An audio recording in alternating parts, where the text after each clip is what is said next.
Hi everyone! Today I'm going to go through the Conditional Directions if program, and the goal of this program is when presented with a conditional direction involving if or then, the student will evaluate if the statement pertains to him or herself and follow through with the appropriate corresponding direction.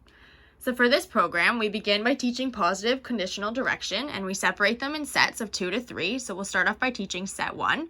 So for example, we'll say to the student, if your name begins with T, then clap your hands. If the student has a name that begins with T, they should clap their hands. Or you could say something like, if you live in Toronto, then stomp your feet. If the student lives in Toronto, they should stomp their feet. Once they're able to do that, a set of 2 to 3 positive conditional directions, you want to teach them an additional set.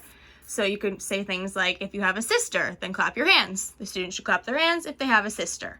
Once you've taught them 2 sets of positive conditional directions, you're going to present set 1 and set 2 in a random order to make sure they've mastered that.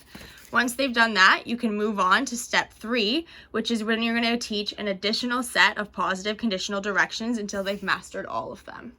Once they've mastered all the positive conditional directions, that's when you're going to move on to the negative conditional directions.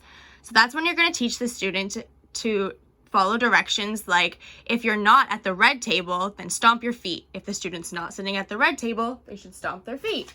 Or, if you're not wearing a shirt, then clap your hands. The student is wearing a shirt, so the student should not clap their hands. Once they're able to do the difficult negative conditional directions, you're going to mix them all together